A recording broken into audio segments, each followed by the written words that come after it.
Hi guys, my name is Esther Lessing and I'm from Business Analysis Excellence. Today I would like to share with you some of my experience in writing a really good resume for job searching. I've learned a lot about this during my career and I've had a lot of success with my resume format.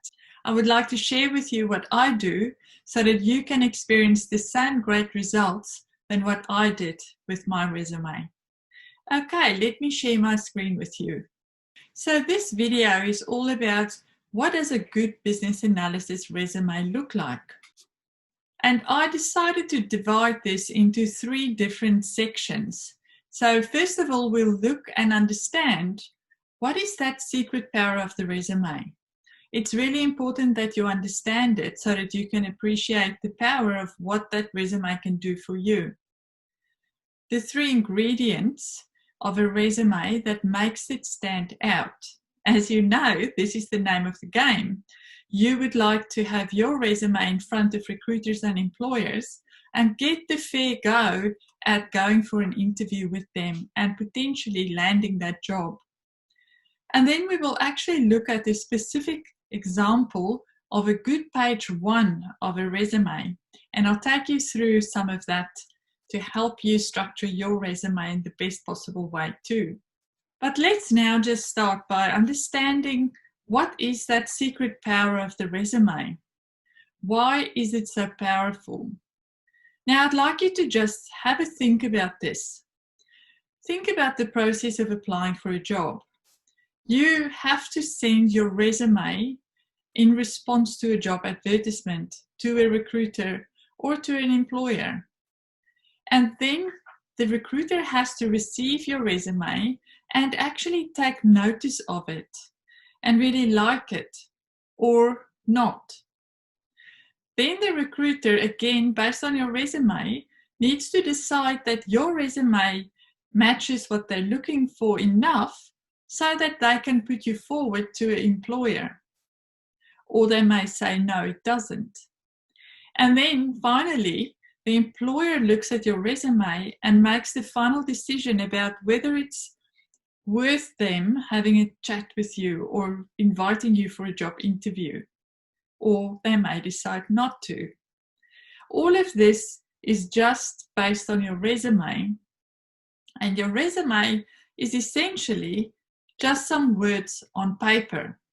And these words is what is representing you for all of those first critical stages of the job hunting process. So here I ask you, do I have your attention? Because the resume can be a pain to create and it can take a while to find the right words to describe all of your experience. I know I've been there and I've had to do it as well during my career. And I know that it could be a bit of hard work. But at the end of the day, if you realize just how important that resume is, because it is representing you, it is the ambassador of you, then perhaps you will take a little bit of extra care to make sure that it can be just as good as it could possibly be to represent you up until the point where people can meet you in person. Okay, I think I've put enough emphasis on that point. So let's now have a look at the secret ingredients. So from my perspective, I have broadly categorized 3 critical ingredients that your resume needs to have in order for it to stand out and be a good resume. First of all, it needs to be readable, it needs to be relevant, and it also needs to solve a problem. So let's now quickly dive into those and see what do I mean by each of these ingredients. So with readability, here I'm talking about, this is all about using the right resume format, the correct language and style, so that the reader finds it easy to know who you are and what you solve for in a flash. Now, those last 3 words, in a flash, that's really important for you to realize as well. Recruiters, employers, they are all very time poor. They just want to solve their problem. And remember that the fact that they're looking for someone to come and work for them or to come and meet their requirements around some resourcing shortages is because they've got a problem in that area. They need someone to come and solve it for them. But they don't have time to waste. Normally, because the process of recruitment can already be quite lengthy, they are normally in a rush. So you need to make your resume so readable that it's easy for someone to read it, even just the first page or even just the top half of the first page, and get enough of an understanding of who you are and what you can deliver, literally in a flash, so that they can pull your resume out, put it aside, and have a closer look. So in a nutshell, and I'll talk more about this in a couple of slides, but have your resume, keep it short and succinct, but still describe your skills in enough detail so that someone can see exactly what you've done. Remember that first impressions really count. And yes, I've been referring to page 1 a lot. I'll talk to you in more detail because this is a critical part of the resume. And then language. Here I am literally just pointing out the ABCs where it's all about spelling and grammar. So just make sure that you tick those boxes so that your resume doesn't have any obvious mistakes on it. Okay, but let's now look at relevance. So isn't the resume all about being relevant? So it's the point of the resume, right?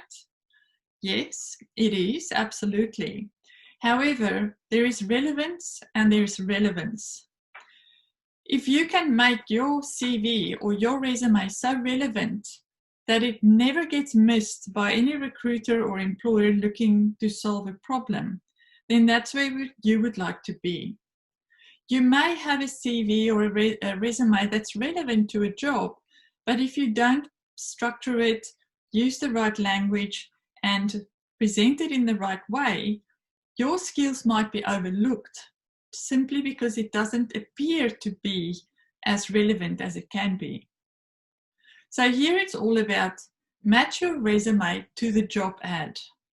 And I know this sounds like extra work, and surprisingly, it doesn't take very long, but making the time or spending a bit of extra time to prepare your resume according to the job spec, even if it's just looking at revising and reshuffling a few things on page 1, that is what will make you stand out, and that is what will cause your resume to be put forward more often than people who doesn't really care enough.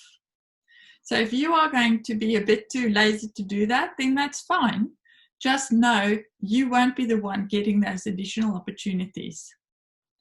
And then another point here, match the actual words and terminology that the recruiter is providing within the job's advertisement. Especially if you think about business analysis, there are a few words and a few terms that can be used interchangeably. But remember that the employer and the recruiter, they are not business analysts necessarily by trade. So they may not know that the skills that you describe is in fact the same skills that they're looking for. So make sure that you use the same words and the same terminology to help them find your resume. Okay, finally, solve the problem. So this is all about describing your experience also in terms of the results that you've achieved. Now, it's very good to list your capabilities and also to list your specific experience and responsibilities that you've had for a particular job or a particular project. But it's even more important to highlight what were the results you achieved while you were performing that particular job. So in the example I've got here, I'm saying, instead of just saying facilitated requirement solicitation sessions as something that you've done, you could also add the result or the outcome as well by saying you delivered approved requirements. So you get the general idea. Make it results focused, because ultimately that is what they're looking for you to do for them. Okay, now let's get a bit more practical, and let me share with you a page 1 resume example. So on this screen, this is only the top half of the page 1 of a good resume. So I'll just very briefly run through a few points. First of all, you'll look at the top here. Very compact and very clear for someone to quickly see the important information in terms of your name and address, your primary qualification, any professional qualification you might have, your phone details, and what is your PR status. These are the types of attributes that is really critical and very useful, and everybody will know exactly who they're dealing with. Now, the second part, this is really the super important part of your resume. This is all about the summary profile. So the very first paragraph where the red arrow is pointing at is basically summarizing exactly who you are by using a carefully constructed sentence or two describing your skills. Now, as you can see here, it starts with degree qualified with 2 years of business analysis experience or business analysis experience. Now, just those first 6 or 7 words tells the recruiter that you've got a degree or that you've got extensive experience or both. So it's all about making sure that you can say as much as possible with as few as possible words. Then you go further by saying exercised in, and then in this example, we have financial services and public sector environments. So here we're talking about the industry or the environments that you've got a background and experience in. And then you delve a little bit deeper and you go to a little bit more detail.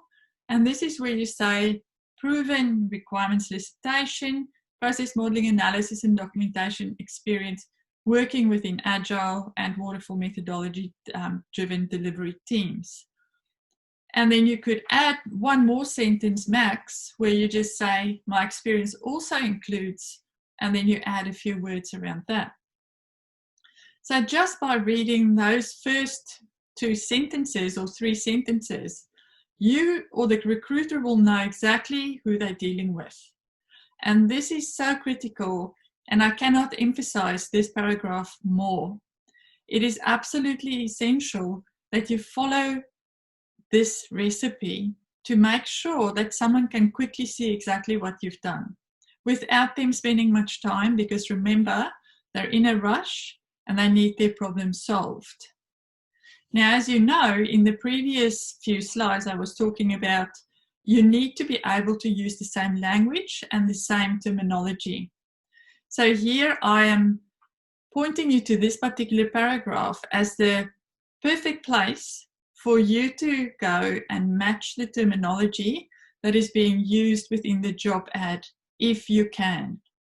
And I'm not suggesting stuffing words in there that you don't have experience in. I'm simply saying, if you do have experience in it, remember, the recruiter is looking for specific skills. And although you might also have a lot of extensive experience in other areas, at this point, the recruiter wants a solution to their problem. So you come and you tweak your resume to reflect what they're looking for in this paragraph, at the very least. All right, I think I've said enough about how important this particular part of the resume is. Now let's look at the core competencies. This just consists of a couple of bullet points. Again, make it as easy as possible to read and try and match the terminology, but where you highlight those skills and capabilities and potentially experiences that is really relevant to the job ad that's being placed. But it should also reflect the core capabilities that you'd like to take forward in your career. So it's not all just about matching what the job ad wants. You need to also share who you are and what your strong emphasis in skills and experience is. But this is just another great place for you to be able to make use of the opportunity to match what the recruiter is looking for. So be quite careful with your language again. You can look at some of the words here describing skills and capabilities using words like strong, experience, and solid, systems understanding, and comprehensive, analytical, and problem-solving ability, and so forth. So just be careful with your words. And then the last section here is just to say to the recruiter that, yes, I'm an exceptional team player. I've got experience working within these types of teams. So it gives people a bit of comfort as to, oh, yes, this resume, this person is quite used to working just like we work. And then, of course, the last one, very good communication skills with the ability to speak confidently in presentation delivery, or whatever that type of communication might be for you. So please note, I'm not suggesting you put in any of this experience that's on this particular example if this is not your experience. I want you to use this as purely as an example to help guide you to shape your experience and shape your resume to be in a great format so that it can get noticed. So now let's look at the second part of the first page of your resume. So this is where you start to delve into a bit more specifics. And again, I recommend with these bullet points, this is all about focusing on the relevant experience that they are looking for, but also that is really the highlights of your career. So just put down what those things are. Maybe like in this example, I think we've got about 9 or 10 bullet points. Don't make it too long or too many. But again, pick those things that you're proud of, pick those experiences that you would like to have more of in future, as well as pick those experiences that you know the employers are looking for. And just a little tip, once again, just to go back to readability, maybe you could move the priorities of these bullet points up and down depending on which job you're applying for. So customize your first page of your resume for any job ad that you're responding to. It will go a long way to help you to have to apply for less jobs to find that great job that you would like to have. It's much better to take a bit of extra time at the beginning and just to go and tweak your resume for every application, because that makes you stand out, and that's ultimately what you want. Remember, it's much better if you've got 2 or 3 opportunities to pick from instead of just having one opportunity that you feel you have to take.